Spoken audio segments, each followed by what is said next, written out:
Right, I think we'll get started, and I think more people will join us as we carry on. So for those of you who've made the effort to get here on time, let's crack on. So welcome everybody to this webinar today, which is really about the student experience and understanding what it's like to be a student on the MSc programme for Emergency and Resuscitation Medicine here at Queen Mary's University. I'm really excited to be joined by 4 of our current students, as well as our programme lead and our programme administrator, and also the QMUL team who are managing this webinar for us. So I will share 2 or 3 slides in a minute just about the programme briefly for those of you who haven't seen it, but we'll also add the link into the chat to access the full webinar that we ran about 2 weeks ago, which gives you full information about the whole MSc programme, about the different components of it, and was run in a format similar to this, but with lots of faculty rather than the students. First of all, we're going to get everybody who is here to introduce themselves. I'll start. My name is Libby. I'm an A&E consultant in South London at King's College Hospital with a specialist interest in medical education and simulation. I've been working with Prof Harris on this MSc programme since it started and came formally on as faculty a year ago, which is really exciting. And my remit spreads fairly wide, but it's to look at student participation and interaction, faculty development, and then looking forwards to the future to try and develop simulation and summer schools into the programme, which was slightly kiboshed this year by the pandemic that we all had to deal with. So I'm going to ask the students to introduce themselves first. So starting with Lara. Hi everyone, I'm Lara, I'm from Malta. I'm an emergency nurse. I work in Mater Dei Hospital in Malta. I've been there for 6 years.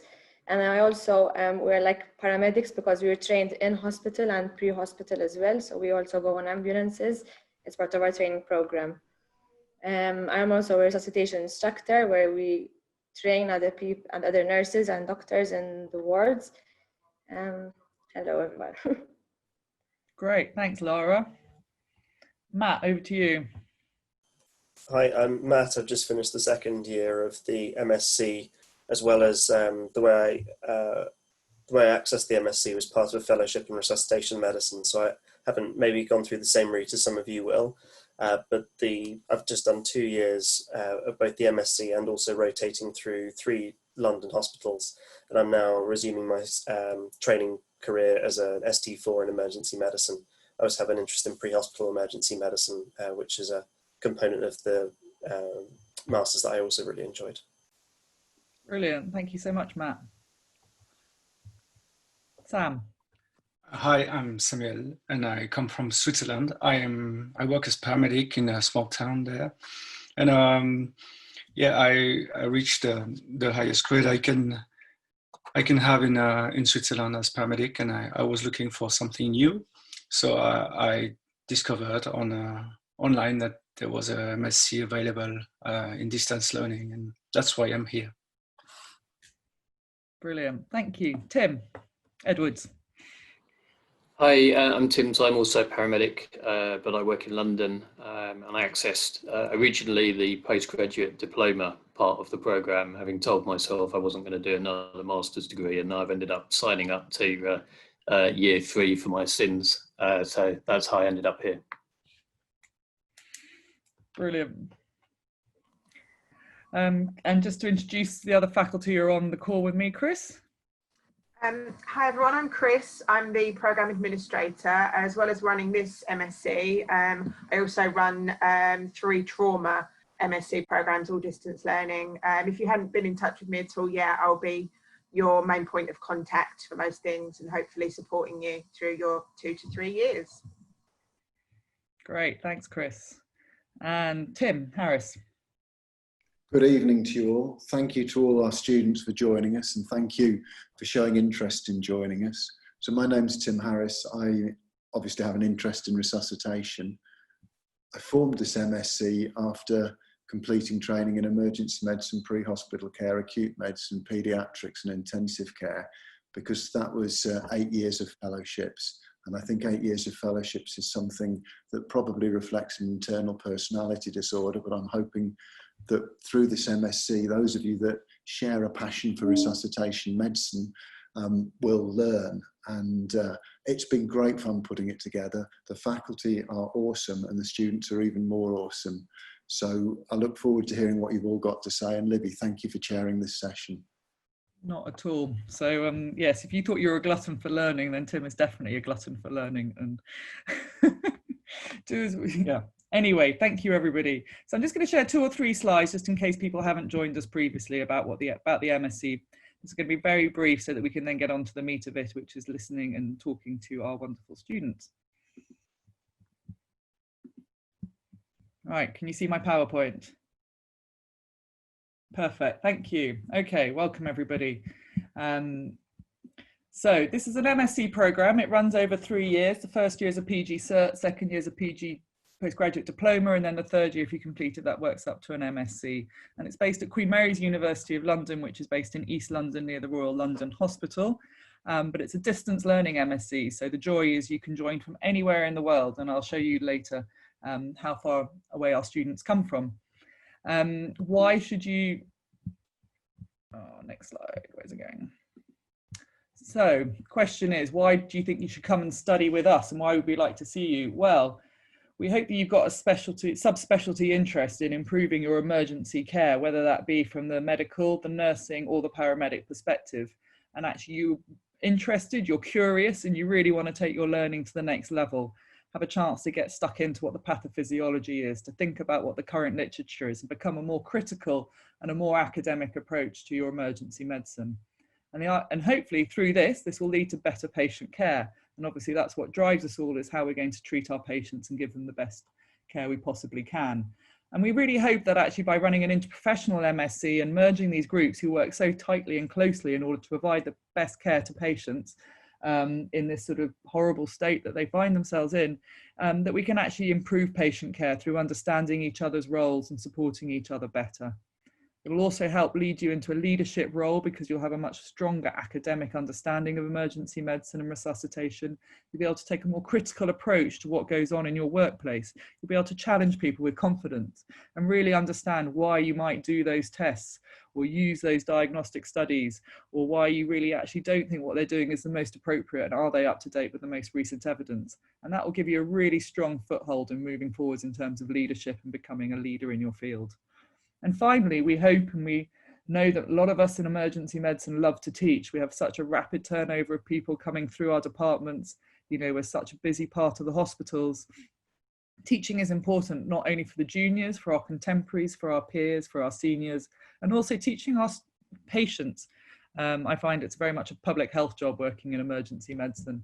And actually the best understanding, if you really understand what you're doing and why you're doing it, this is going to really drive you towards being a better doctor.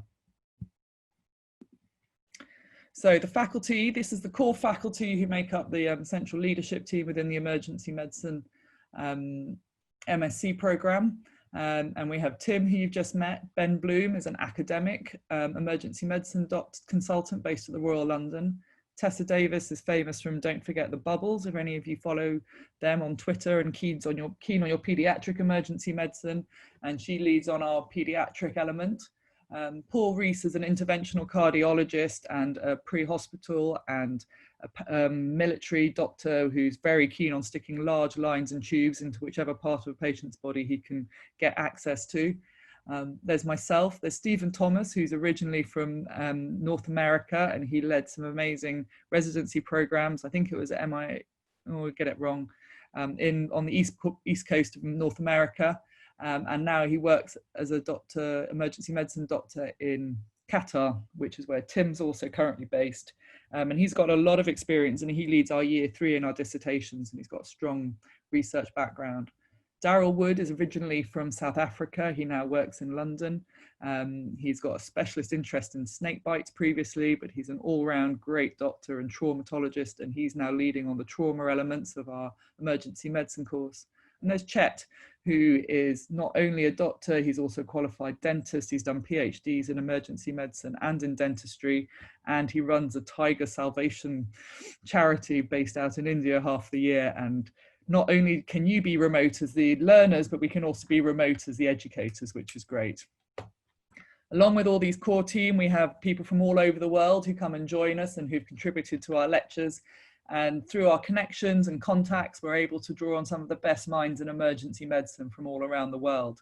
So I don't know if you recognize your favorite person that you follow on Twitter or you always go and see when you go to a conference, but maybe they're here on this page. This goes from people such as Mark Wilson, who's set up the Good Samaritan app, through to Mervyn Singer, who's an ICU professor at UCL and is the professor of sepsis. We've got people from podcasts such as Scott Weingart and Mike Dawson. We've got people from Light in the Fast Lane such as Cliff Reed, and the list goes on and on. In general, the MSc is delivered online and it's taught as 8 modules over 2 years, followed by a 3rd year in which is a dissertation. Each week there's about 2 hours of lectures to watch online, and that's followed by a weekly 1-hour tutorial that always happens on a Thursday. As of this year, it was meant to have happened in summer 20, but we couldn't do it. In summer 2021, we're hoping to be running our first summer school. So actually, if you want to come in person as well and spend a few days in London, work and meet your colleagues who are also on the MSc program with you and get some practical elements such as ultrasound and simulation, RIBOA, then we'll be looking to plan and run that coming into the new year. And as a very brief overview, these are what the structure is of the 4 different modules, each in year 1 and in year 2. Each of these take the learning to a new level. They draw on all the latest papers and the evidence. They ask you to be critical about what you do and what you might do again in the future. They ask you to reconsider your current practices and to work with your colleagues from across the different professions to consider how you work together in order to provide the best care for your patients. As of this year, we'll have an option to do a pediatric emergency medicine module if you already come from a pre-hospital care background and feel actually you want to get some different experience. So to the students and the key people who make this all possible and make it interesting and help us as a faculty to keep on learning and to stay motivated. We have a mix of paramedics, nurses and doctors. We are very pleased that Lara's here to represent the nurses who are underrepresented within our groups, and we're keen to keep building on that. And as you can see, we've had a large number of paramedics, especially in the first couple of years. And we've got doctors as well. We're wondering, would you like to join us in 2020 or 2021? And even though this is where all our students are currently working, some of them come from different parts of the world. They don't necessarily come from where they're working, and they may come from North America, Canada, the UK and be working abroad, or they may come from where they're actually based. But you can see we've got a spread across Europe, into the Middle East, into the Indian subcontinent, and all the way down to South Africa, which is great. And for those of you who are not aware of what the entry requirements might be, if you were to join the MSc, we try to take into account the different levels that people may have achieved previously and how long they've been in the business. So there's not necessarily always been degrees for nursing and for paramedics. And so therefore we look at years of experience and other commitments to the posts in order to join the MSc program. And we look to try and support you as much as possible in the program if this applies to you. So I'm going to stop sharing at that point. And just ask quickly if there's any immediate questions coming up on the chat or the Q&A that I should be aware of and deal with before we go into the student discussion.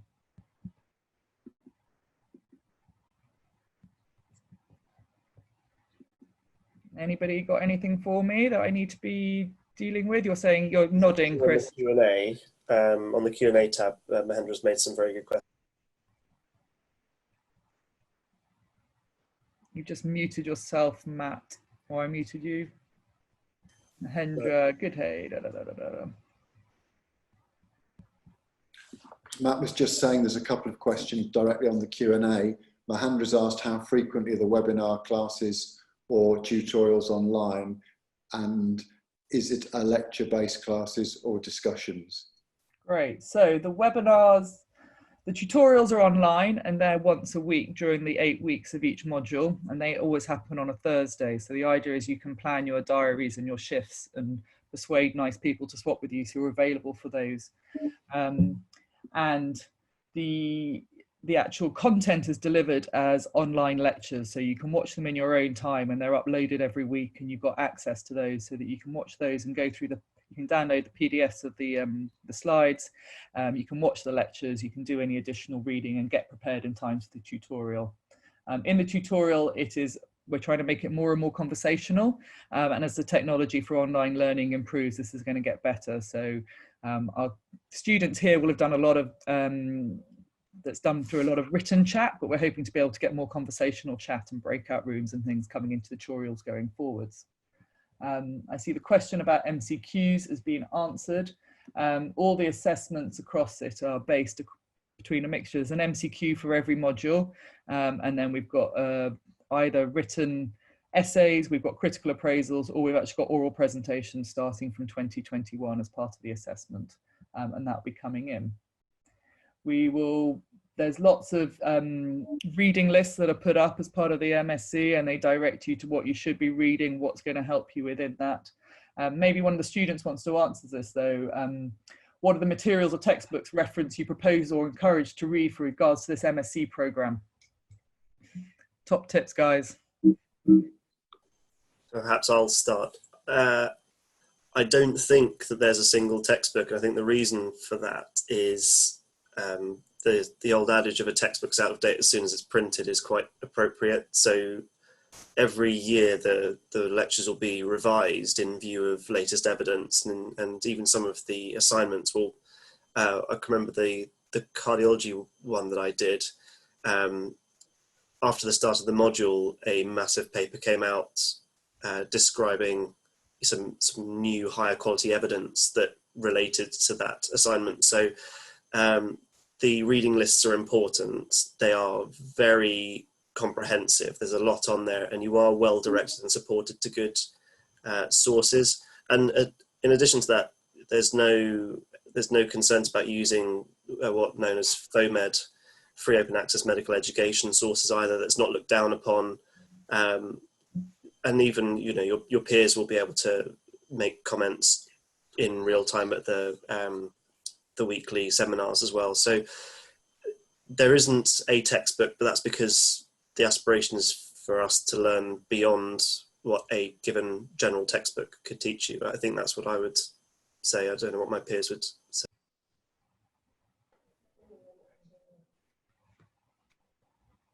I think if you're looking for basic introductory texts that would help you, then you can go with the British Medical Journal ABC series, so the ABC of pre-hospital care, for example, and then also the Oxford Handbook, so the Oxford Handbook of Emergency Medicine, the Oxford Handbook of Pre-Hospital Care, a good sort of general text. But I think, as Matt's saying, a lot of what you needs to be very up to date. So you need to do your own literature searching and use online resources quite a lot. I think Lara, you wanted to speak. Thanks, Tim. Yeah. Sorry, I hadn't realized Tim was speaking. I agree as well with Matt. I think the lectures as well, they give you quite a good guidance as well for the reading material. And the library, I think it has to become your best friend. You have to all from the internet, basically. Great, thank you, everybody. And there's another question. Libby, can I just add a single point to that, please? So to second what Matt said, when we put this together, we deliberately did not include a base textbook because they are out of date, and because most people coming on this course already have an interest in resuscitation and a good basic textbook knowledge. What we hope to do is build and develop it. The first module is academic and is dedicated to teaching you how to search for papers, how to read papers, how to analyse those papers and decide what you can take from them and what you can integrate into practice. We do have reading lists, but each module has a dedicated channel on the Student Cafe, and if we find papers that are published after the reading list, then we share those via the Student Cafe. So there's an existing reading list, but we do circulate papers that faculty find and believe are worth reading. And I'd expect that from the students as well. It is a community, and I expect the students would flag up really interesting stuff, because we're all interested, faculty and students alike. So you may even find that you find a really interesting paper that you want to share with other people. It's well supported. Sam, in year one, you were one of the student reps and you had a WhatsApp group, which I think, is that right, that you were using for sharing materials too? Yeah, we used it as a tool that that was a little bit quicker and easier to use for all the students. So we set up a WhatsApp group, and we shared a lot of information on it. Not only papers to read, but interesting podcasts also. And yeah, it was related with the program, so it was kind of interesting to have different point of views and some information about different system structures from different countries as well. So it was kind of a dynamic discussion tool we used a lot. So this was a part which was more unofficial, and there was the student cafe where cases can be discussed, and a few of the students just posted a presentation of a case, and people, either students or teacher, were able to comment or to describe or just to send material that will help to understand the case or references to look for. Great, thank you, Sam. Thank you, everybody. That's really good. Let's address the last question that's there for the moment. I'm sure that hopefully there'll be more. But Mahendra's also asked, does a case discussion write-up suffice the dissertation during year 3, or do you require a thesis? So we're in discussions about the year 3 at the moment, but what we currently have is a dissertation. So it is a 10,000 word dissertation. But Tim, maybe you want to talk about year 3? So years 1 and 2 are all about online learning, and yes, we do include cases. We're very, very happy for students to bring cases for discussion, either via the cafe or directly to bring cases for discussion to tutorials. It's certainly something I'd like to see more of. The year 3 is a dissertation of 10,000 words. We are interested in focusing year 3 more towards a publication, and we're in discussions at the university level at the moment. If that discussion bears fruit, year 3 will shift from a thesis to writing a scientific paper with some supplementary material. Year 3 begins in September, the same as years 1 and 2. Students develop an idea with their mentors. They then present that idea to Professor Thomas. The idea is reviewed, and then students are put in contact with a special supervisor in addition to their tutor. The supervisor will work with you over the year and will share your interest and passion for that topic. And you will produce a proposal by December, and you will hand in your thesis around May. Now, you will have contact with your dissertation supervisor. That contact may be over a WhatsApp telephone call or Teams telephone call or video, or via email conversation. And Lara has just been through the dissertation. I mean, it may be worth at this point just asking Lara to comment on how the dissertation year was, how tough it was, what she's learnt, things that she might do differently. Can I hand over to Lara? Please.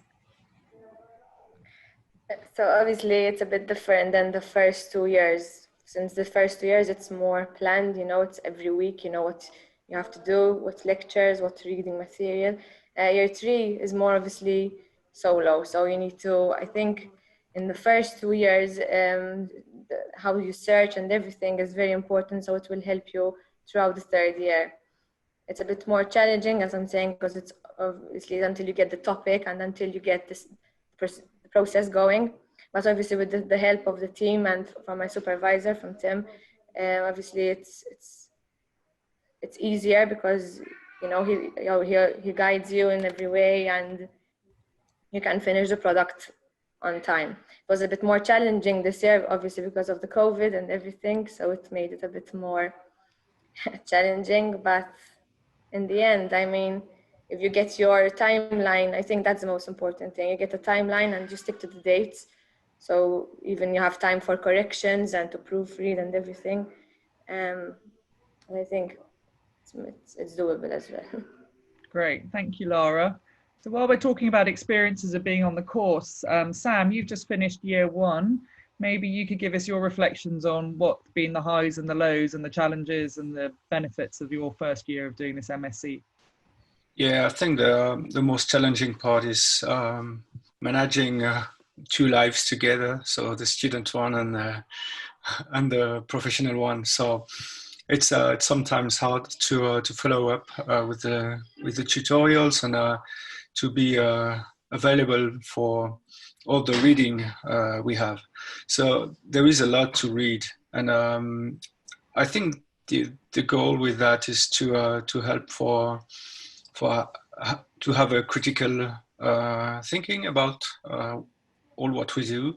So there is a lot to read, and you certainly will need a lot of time to do that. So I think the hardest part is managing studying time and professional time. And but what you will get is really great in my opinion. Is it widen your field. So you will have different experiences from all around the world, different system, different way of thinking, and I think that's great. And I wouldn't have found that if I was studying in the country where I work. So I'm grateful for that. Cool, thank you very much. And Tim Edwards, you've just finished year 2. Do you want to tell us about how your experiences have been over the last couple of years? Yes, I think for me personally, some of the most challenging bits have been around some of the in-hospital diagnostics that we're not used to using. So although we use ultrasound, we don't use it to the same level as paramedics. And obviously we don't routinely handle things like blood gas and blood chemistry results, and certainly not x-rays. So for me personally, there was quite a lot of work to do to get on top of those subjects and understand them so that I could participate fully in some of the modules in year 2. So that was probably the biggest bit of learning for me. And obviously this is it's a change from the pre-hospital to the in-hospital perspective. How has that new insight into the in-hospital perspective changed your pre-hospital work, do you think? I think it encourages you to think a lot more broadly around differential diagnoses for conditions that you might see, or anticipate some of the in-hospital requirements, what the patient might need once they get into hospital. And that's useful for you as a practitioner, but also in terms of how you inform patients around what might happen to them or with them once they get to hospital as well. And what do your paramedic colleagues think when you tell them what you're doing and you start coming out with this sort of new information and things? Well, 4 of them who've just finished the course are about to arrive at my house shortly, actually, so they can tell you themselves. But I think one of the things for paramedics is finding postgraduate programs that are clinically focused is actually surprisingly difficult. So you'll often get programs that will be advertised as advanced practice in this or advanced practice in that, but actually maybe only about 1/3 of the modules are actually clinical modules. So I think it's proved quite popular with paramedics who are hungry for the clinical knowledge, as opposed to some of the other subjects like leadership and management and those kinds of things. Great, thank you. And on a similar subject, Matt, you're an emergency medicine doctor training in the UK at the moment. Obviously there's requirements as part of that training process. So how does this MSc fit in with your other emergency medicine training? So my journey's a bit different. So after my first 3 years of quote unquote training, I didn't really feel I was satisfied with the amount of training that I'd got. I felt it was very service provision heavy, didn't feel like all of my consultants had similar interest in the most sick patients, and there was kind of attitudes of just refer them to intensive care and let them sort it out. So I sort of had an appetite that hadn't been satisfied at that point. So I made a decision to have 2 years doing this fellowship program after seeing Tim present at a conference and casually mention it as a last slide. So I then had 2 years out of program where I only had to consider my normal full-time clinical responsibilities, but also learning because I'd chosen to go and learn. So I didn't have to balance it with exams at the time. I'll have to balance the dissertation with exams, but that's life. But it meant that I could take what I was doing day to day, but augment it with the things that I was learning. So it then made it so much easier to not argue, have a constructive dialogue with a specialty colleague who perhaps was not so worried that an upper GI bleed patient's hemoglobin hadn't dropped despite them being hypotensive, or that the surgical colleague didn't think someone had bowel obstruction because their x-ray was normal. And all of these things I could feel week on week were adding to my skills, and being able to use them in that way was really exciting, and felt like I was finally training for me rather than to satisfy exams.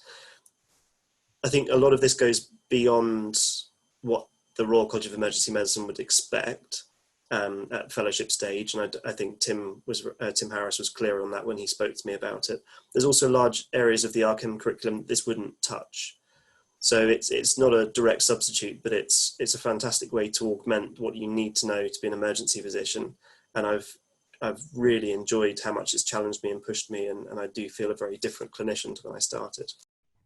Great, thank you. So we've heard from Tim and Matt about how it's changed their perspectives in their roles as a paramedic and a doctor. Lara, I wonder if maybe you could just tell us a little bit about how it's changed your practice. I understand the scope of nursing in Malta is maybe different to other countries, but it's also the same as other countries, I'm sure.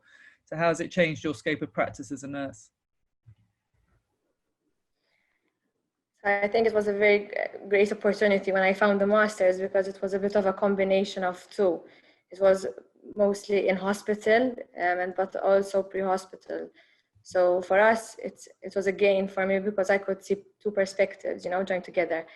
It obviously changed it in a lot of ways because you're always updated, you get the new guidelines. There's a lot of debate on what we do. So what you normally do on a day-to-day, you start questioning a lot of things when you start this master's, it's very diverse. And so you cover a lot of the topics which you see day-to-day, but at the same time, it's not the routine, I'll do this because of that. It's more, you start thinking more critically and analyzing the management, even in resuscitations. So I think it gets you more challenging even at work. So you challenge other colleagues, and other colleagues as well, they start to notice, if there's something new that you can share, if it's a new guideline, it's new evidence. We discuss a lot, and a lot of my colleagues are very interested in, trying to do a new master's as well. So I think it's a very good opportunity, and you learn so much, and you keep on learning. So it's very interesting. Great, thank you, Laura. That's really good. So we've just had a question from Liam about, is there any requirement to undertake any kind of placement or supervised practice, or is a current clinical role sufficient?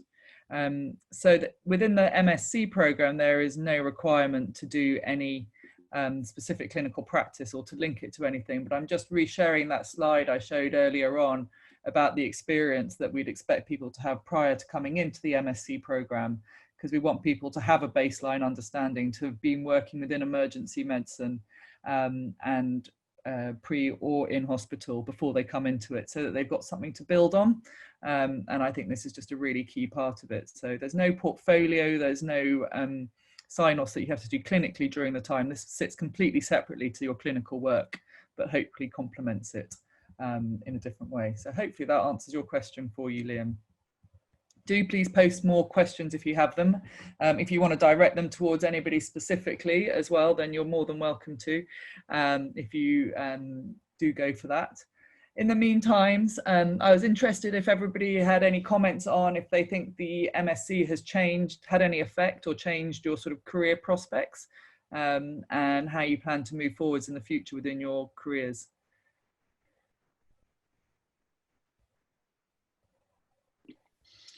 Yeah, I'll take the first one. Yeah, for me as paramedic, I was kind of stuck in the possibilities I had in Switzerland. So I was at the highest level, which is lower than the one in the UK, for example. So it opened up new possibilities.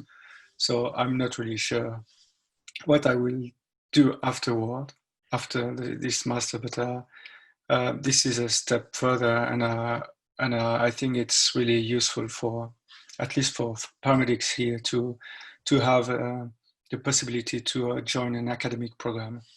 So that will be something I am aiming for, is to have more paramedics here coming in that kind of program to join an academic learning possibility, so we can evolve our system to be more efficient with patients.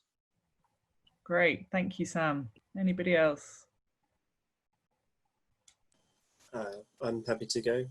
So in the UK, resuscitation doesn't exist as its own subspeciality. It really overlaps, like Tim's described earlier, bits of critical care, bits of anaesthesia, bits of emergency medicine. So it certainly wouldn't guarantee that one day I can demand my job plan only relates to patients requiring resuscitation and not minor injuries, for instance. But the period of going through the fellowship and the MSc undoubtedly will have contributed to a successful application to London HEMS, for instance, and Prof. Harris was instrumental in mentoring me through that process. And I think being able to demonstrate, on paper, whilst I hadn't finished the MSc, here are my module grades, and I have gone beyond what's expected of me to try and pursue this, I'm sure has contributed to more opportunities like that. As for beyond into my consultant career, Libby will have more experience than me for that, but I do feel like at least I could have something on paper to say, I would like some of my job plan to be looking after the sickest patients, or something to that end. So I'm still on the same trajectory towards emergency medicine consultant job, but I feel it's given me some new opportunities and confidence to actually apply that, as well as giving me a kick up the backside to do a bit more in the way of ultrasounds that I hadn't really forced myself to go and do, and also to push maybe a bit more towards more academic opportunities that I probably wouldn't have really pushed myself to do either. So yeah, lots of ways that it hasn't defined what I will end up as, but it's certainly given me more options and opportunities than I would have considered before starting.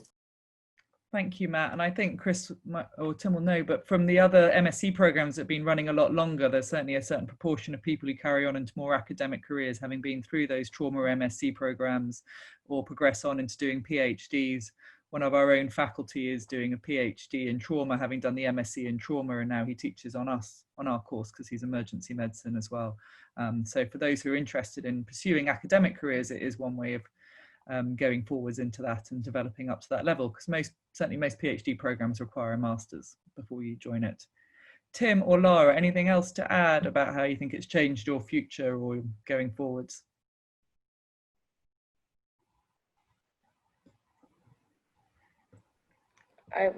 The same as the others, I would like to pursue either in the academic role in the university, and even for further posts in the future, maybe as a practice developmental nurse. And there are a lot of posts in Malta which I can continue to specialize in as an emergency nurse. Great, thank you. I guess the difference with paramedics in the UK is that for probably about the last 10 years, they don't only work in the ambulance service. So although the ambulance service is the predominant employer, in the UK, we have paramedics working in GP practices, in emergency departments, in intensive care, in outreach teams. And this being a very clinically focused MSc would certainly stand someone in very good stead, for example, if they intended to pursue a career as an advanced practitioner and wanted to go for Royal College of Emergency Medicine accreditation as an ACP, those kinds of things. So I think it'd be very useful in broadening for a UK paramedic your career opportunities, as well as the academic options that other people have talked about as well. Brilliant, thank you. And you don't have to complete the whole course through to the master's level. You can leave after with a PG cert or with a postgraduate diploma. And I think I'm right in saying, Chris, you have 6 years in which to complete the whole thing once you've enrolled, if you do go through to the final stages. 5 years. So you've got 3 years of work that you can spread out over 5 years. So if you need to take a time out in order to complete other postgraduate exams or something else like that along the way, and then come back and finish it, or if you're not sure whether you want to go all the way through, then there is possibility to buy a bit of time within the program. You don't have to be signing up continuously for the next 3 years. It looks like Chris is going to write something for us as well about that, so that's great. Thank you, Chris. Right, we've been on this chat for about 45 minutes, so I don't want to carry on for too much longer. If anybody else has got burning questions, do please put those into the Q&A area. I was going to ask our students some questions. I wanted to know where's the strangest place that you've watched your lectures for doing the MSc program? Where have you found yourself suddenly holed up in a corner trying to sort of catch up on your stuff for that week's tutorials?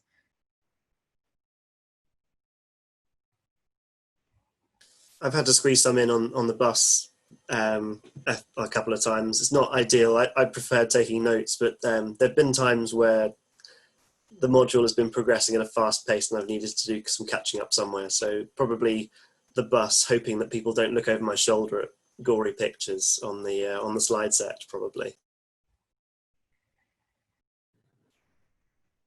Mine's in the back of a car at the Notting Hill Carnival. With the reggae music, sort of. Were you working, Tim, or was you there for pleasure and you were having to take time out to catch up?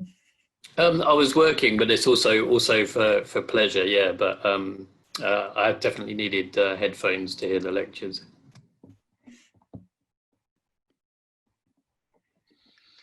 I was trying to watch my kid, but that was not. Studying was not great during watching kids, and kid watching was not great during studying, so it was not really effective.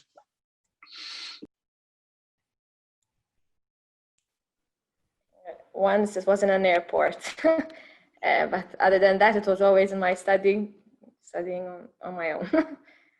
And I've seen pictures on Twitter of people sat on their balconies in Dubai looking out over it, sort of catching up for the week's tutorial. And you can take it on holiday with you, you know, you don't have to miss out just because you go away for the week. So that's great. And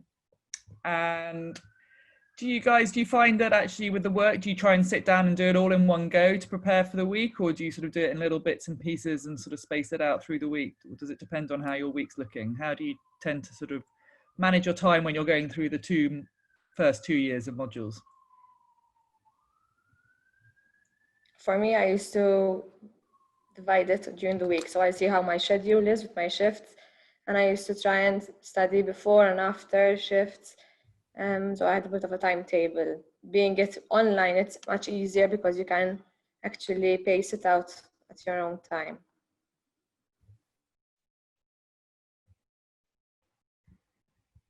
So even though it's not ideal, I did try and squeeze them in on lunch breaks quite often on shifts if I had long enough.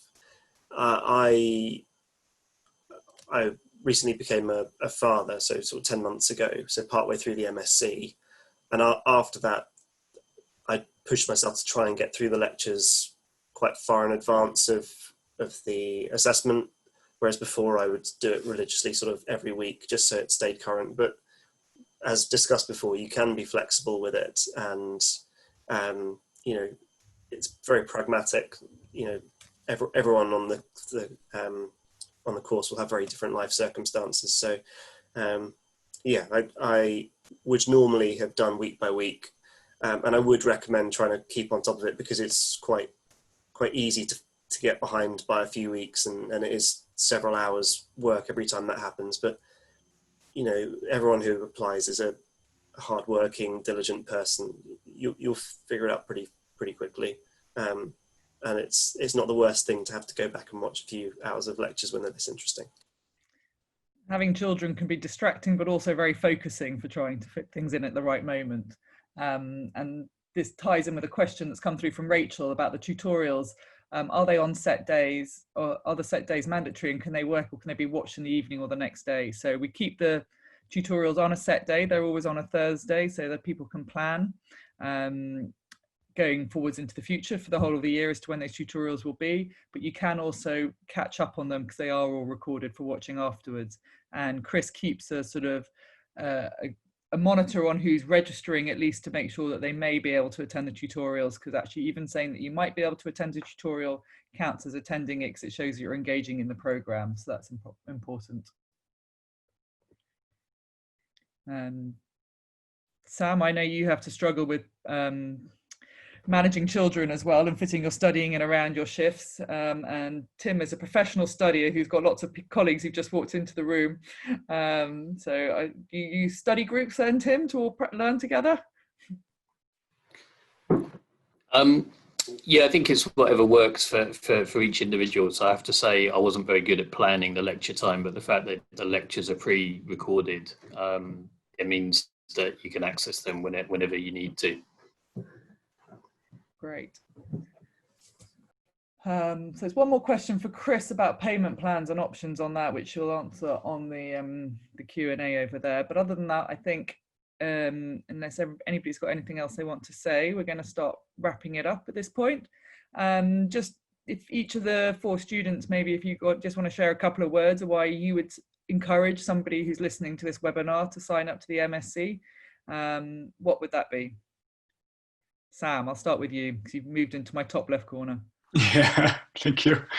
Yeah, I just can encourage you to go forward, and this is a program you can follow while you're walking. So if you have a strange monthly roster, you can go have a look on the tutorials whenever you want. So this is an absolute great point if you're walking during days or nights. And I think the content is really interesting, and the sharing that goes with it, even with your future classmates or the faculty members, is absolutely great. So go for it. Brilliant, thank you. Tim.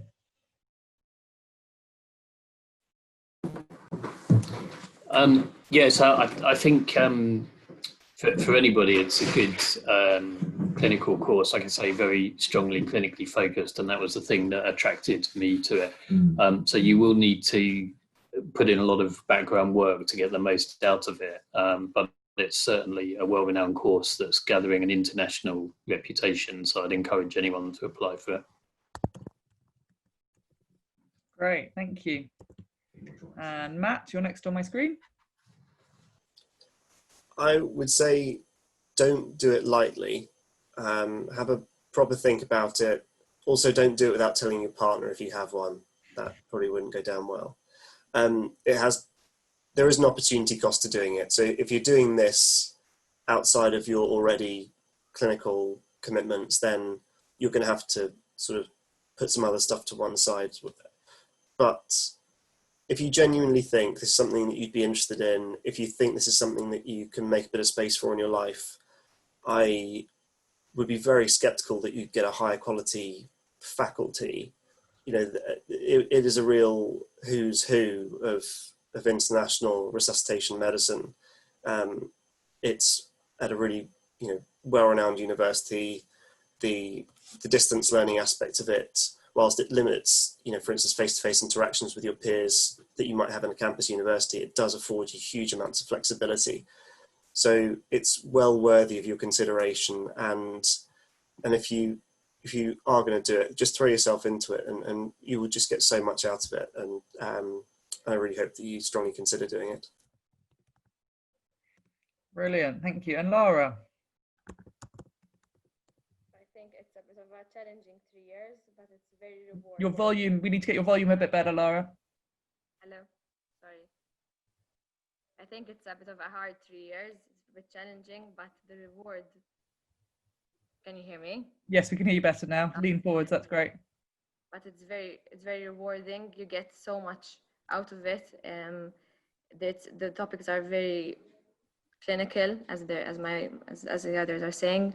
You get a very good idea of emergency medicine and resuscitation. It will boost your enthusiasm even at work and with your colleagues. Good luck. Great, thank you. So the deadline for our next cohort, which actually starts in September, is next week. It's the 31st of August, I believe, for applications for this time round, but we are not going anywhere. So you've got time, you've got a year to plan and to think about it, to work out how you're going to get it to fit into your schedule, and to sign up to join us in 2021 as well. By which time Matt and Tim will have finished another dissertation, and Sam will be thinking about his. So we'll all be moving forwards and moving on there. So there is more information. If you go to the QMUL and you look up the MSc in Emergency and Resuscitation Medicine, you'll be able to find out all about us and how to contact us. Definitely more excited about the summer school than the dissertation.